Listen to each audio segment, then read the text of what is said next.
नमस्कार फ्रेंड्स, आज हम बनाएंगे एक शानदार रेसिपी। देख रहे हैं आप, लहसुन पत्ता और हरी मिर्च की ढेंचा चटनी। एक नींबू की ज़रूरत पड़ेगी। उसके लिए हमें एक छोटा सा 2 इंच का अदरक का टुकड़ा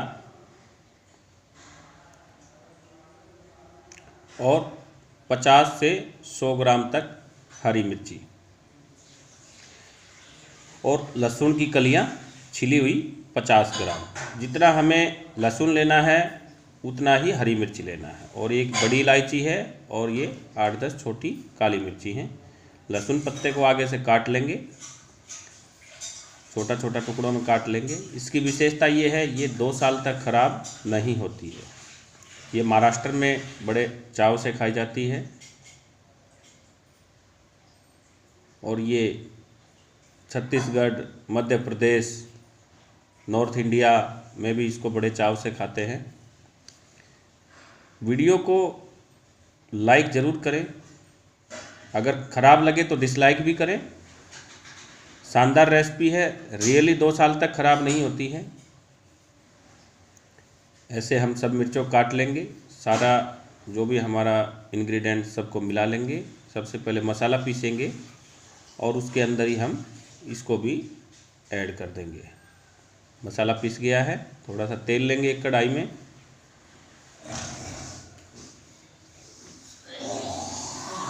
इसमें जीरा डाल देंगे,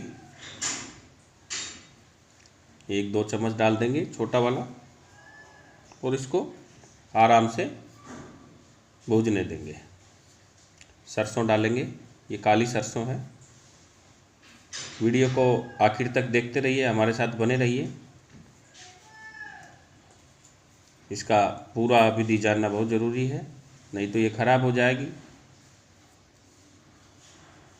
थोड़ी सी हल्दी डालेंगे, हल्दी को तेल में ही पका लेंगे और पिसी हुई पूरा जो इंग्रेडिएंट्स है उसको मिला देंगे। अब उसका हमें पानी सोखना है। ये खाने में इतनी स्वादिष्ट होती है, बच्चों को भी रोटियों पर लगा के दे सकते हैं या पराठे के साथ भी टिफ़िन में इसको हम भेज सकते हैं। नमक डालेंगे, नमक इसमें थोड़ा तेज़ रहता है, लास्ट में नमक डालना है, बीच में नहीं डालना है।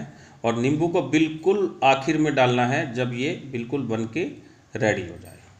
इसका कलर चेंज हो जाएगा, नींबू डालते ही थोड़ा सा ब्लैकनेस आएगा, उसकी चिंता करने की ज़रूरत नहीं है।